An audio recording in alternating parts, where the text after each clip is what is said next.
उस्माननगरमध्ये हर घर तिरंगा अभियानाअंतर्गत तिरंगा रॅली उत्साहात.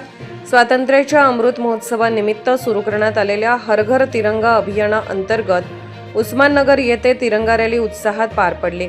राष्ट्रध्वजाचे महत्त्व, इतिहास, आचारसंहिता व नियमांची माहिती सर्वसामान्य नागरिक, शेतकरी, व्यापारी आणि विद्यार्थ्यांपर्यंत पोहोचवणे हा या अभियानाचा मुख्य उद्देश आहे.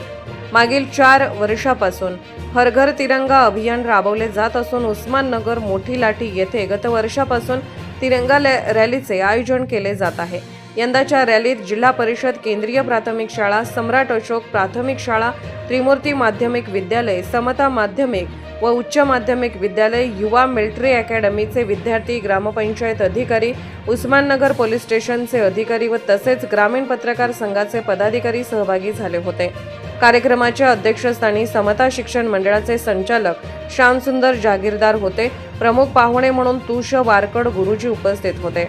यावेळी मुख्याध्यापक देवराजजी पांडागळे, ग्रामविस्तार अधिकारी शिंदे मॅडम, केंद्रीय प्रमुख बाला घाटे सर, पत्रकार प्रदीप देशमुख, मुख्याध्यापक राहुल सोनसळे, कोरे सर, बोडके सर, कमलाकर शिंदे, अमिषा फकीर, राजू सोनटक्के, पत्रकार अमजद पठाण, नरेश शिंदे व राजू सोनटक्के आदींची उपस्थिती होती.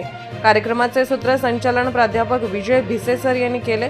प्रास्ताविक लामदाडे सर यांनी केले तर आभार राजू आंबेकर सर यांनी मानले. यावेळी आनंदराव पाटील घोरपांड व तेजस विजय भिसे यांच्या वतीने खाऊ वाटप करण्यात आले. तसेच सिद्धेश्वर वारकड यांच्या वतीने शुद्ध पाण्याचे वाटप करण्यात आले. तिरंगा रॅलीमुळे परिसरात देशभक्तिमय वातावरण निर्माण झाले. MH26 नांदेड न्यूजसाठी संपादक लक्ष्मण भिसे, नांदेड. भारतीय स्वातंत्र्यासाठी ज्या वीरांनी हुतात्मा पत्कारलं आणि त्यांच्या बलिदानातून आपल्याला हे सुजलाम सुफलाम असा देश आपल्या हाती दिला, त्या महावीरांच्या स्मरणार्थ आणि या देशाच्या गौरवार्थ दरवर्षी आपण 15 ऑगस्ट हा स्वातंत्र्य दिन साजरा करतो. परंतु या स्वातंत्र्य दिनाच्या निमित्तानं आपल्या प्रत्येकाच्या घरी तिरंग्याचा उत्सव साजरा केला जावा अशा पद्धतीची भूमिका देशाचे लोकप्रिय पंतप्रधान आदरणीय नरेंद्र मोदी आणि त्यांच्या सरकारने घेतली आणि मागच्या 4 वर्षापासून हे अभियान चालू आहे. या अभियानाअंतर्गतच आपल्या गावामध्ये गतवर्षीपासून तिरंगा रॅलीचंही आयोजन केलं जात आहे.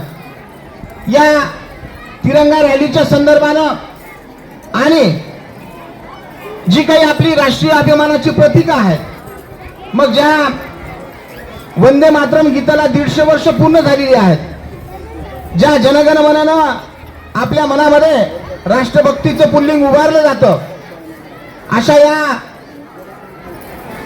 तिरंग्याच्या बद्दल आपल्या सगळ्यांना अतिवासा अभिमान आणि गर्व आहे. या सगळ्या राष्ट्रीय प्रतीकांच्या बद्दल आपल्या मनामध्ये देशभक्ती निर्माण व्हावी, ती जागृत व्हावी, उज्ज्वल व्हावी, तिची दिवसेंदिवस आपल्या देशाची प्रगती व्हावी आणि आपण राष्ट्राभिमानी बनावेत, यासाठी अशा उपक्रमांचं आयोजन केलं जातं. आपण सगळे विद्यार्थी, आपल्या गावातील सर्व शाळातील शिक्षक बंधू भगिनी, राष्ट्रप्रेमी नागरिक, पत्रकार हे मोठ्या संख्येने सहभागी झाले आणि या भव्य अशा रॅलीला उत्स्फूर्त असा प्रतिसाद दिलेला. जेव्हा भारतीय स्वातंत्र्याला 75 वर्ष पूर्ण झाली, त्याचं औचित्य साधून आझादी का अमृत महोत्सव हे एक अभियान हाती घेतलं आणि या अभियानाला सुरुवात केली. आणि त्याच्यातील एक प्रमुख भाग म्हणजे आपला हर घर तिरंगा.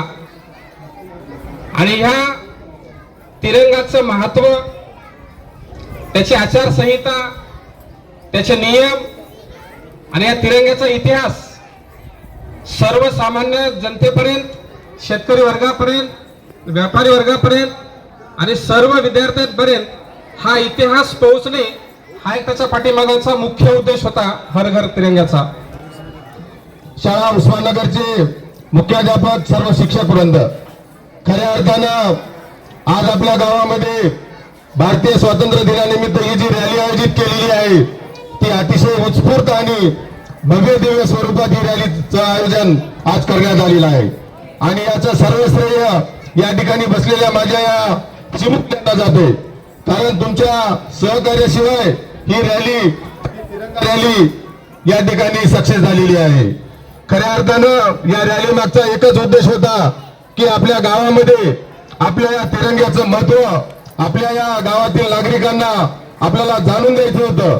त्यामुळं आपल्या महाराष्ट्र शासनाने या तिरंगा रॅलीचं आयोजन करण्याचे आदेश आपल्या सर्व गावकऱ्यांना, सर्व प्रशासकीय अधिकाऱ्यांना या ठिकाणी दिलेले आहेत. मी या ठिकाणी जास्तीचा वेळ न घेता आपण रॅलीमध्ये सहभागी झालात, सर्वांनी या रॅलीला उत्स्फूर्त प्रतिसाद दिलात, त्याबद्दल आपल्या सर्वांचं हार्दिक स्वागत करतो, धन्यवाद देतो.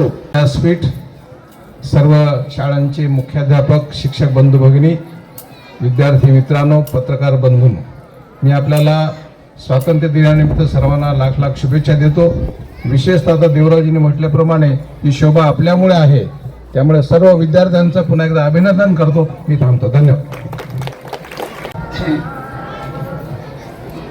आदरणीय व्यासपीठ, शिक्षक बंधू भगिनी, विद्यार्थी विद्यार्थिनींनो, अतिशय थोडक्यात मी आपलं मनोगत आपल्यासमोर व्यक्त करणार आहे. आपण काही खोडाळी केली तर आपली आई आपल्याला म्हणते तुझं ऊन घरात बांधे, तुझं घर उन्हात बांधे. या आपण खोडाळी केली नाही, अतिशय चांगल्या अशा भव्य मिरवणुकीमध्ये आपण सामील झालेलो आहोत. ध्वजाचा मान राखत सर्व गावभर आपण फिरलो आहोत, लोकांना जागृत करण्याचा प्रयत्न केला. तरी आपलं घर उन्हामध्ये बांधलेलं आहे, म्हणून मी थोडा वेळ बोलणार आहे. मी फक्त 2 गोष्टी सांगणार आहे. यापूर्वी शाळेतील विद्यार्थ्यांना मी अनेकदा सांगितलं की एका गोष्टीचा, एका व्यक्तीचा परिचय माझ्या जीवनात झाला. मी एक अतिशय अहोभागी आहे, भाग्यवान आहे. 3री 4थीमध्ये भाग्यनगरला म्हणजे हैदराबादला शिकत असताना त्या ठिकाणी एक क्रांतिकारक होते. त्या क्रांतिकारकाचं नाव होतं रामचंद्रराव आणि नंतर पडलं वीर रामचंद्रराव. तर हे वीर का नाव पडलं हे जाणून घेण्यासाठी माझ्या परिचयाचे ते होते आणि म्हणून त्याला एके दिवशी विचारलं आणि त्यांनी प्रसंग सांगितला, मला वीर रामचंद्रराव का म्हणतात. ते म्हणाले, मी 17-18 वर्षाचा होतो आणि त्या काळामध्ये वंदे मातरम म्हणणं ही अतिशय दुरापास्त गोष्ट होती. इंग्रज लोक, निजामी काळातले लोक हे सगळे अत्याचार करत होते आणि मी एका प्रसंगामध्ये वंदे मातरमची घोषणा केली. मला पकडलं, मला तुरुंगात घेऊन गेले, तुरुंगामध्ये डांबलं आणि डांबल्यानंतर त्यांनी सांगितलं की आता वंदे मातरम म्हणायचं नाही. तरी वंदे मातरमचा घोष रामचंद्ररावचा चालू होता. वंदे मातरम म्हणत होते. कितीही त्रास दिला तरी त्या त्रासाला ते भीत नव्हते. मग एके दिवशी त्या एका शिपायानं सांगितलं की आत्ता जर तू वंदे मातरम म्हणशील तर तुला फटके मारले जातील. ते म्हणाला, खुशाल मारा फटके. वीर रामचंद्रांनी पुन्हा वंदे मातरमची घोषणा केली. एक फटका लगावला. पुन्हा वंदे मातरमचा घोष वीर रामचंद्राच्या तोंडातून येत होता. पुन्हा फटका बसत होता आणि त्या फटक्याबरोबर रामचंद्ररावच्या शरीरातले रक्ताच्या चिळकांड्या उडत होत्या, नळकांड्या उडत होत्या. आणि तरी रक्ताच्या चिळकांड्या उदासरा ते थांबले नाहीत.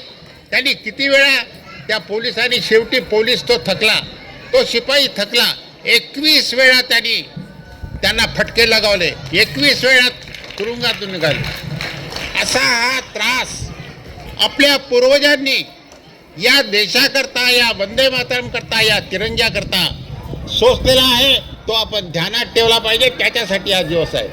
आमचे क्रांतिकारक कसे होते, त्रास झाला म्हणून ते भीत नव्हते. इंग्रजांच्या तोफांना ते तोंड देत होते. अशा प्रकारच्या क्रांतिकारकांनी, अशा प्रकारच्या वीर रामचंद्ररावनी या देशाचं, या भारत मातेचं संरक्षण आहे. आणि आता हा आपला चांगला दिवस आपल्याला आणलेला आहे. आपण तो चांगला दिवस सदैव यावत चंद्र दिवाकरो राहो, याच्यासाठी आपण आपल्या जीवनभर प्रयत्न करूया. एवढं बोलून मी आज भाषण संपतो.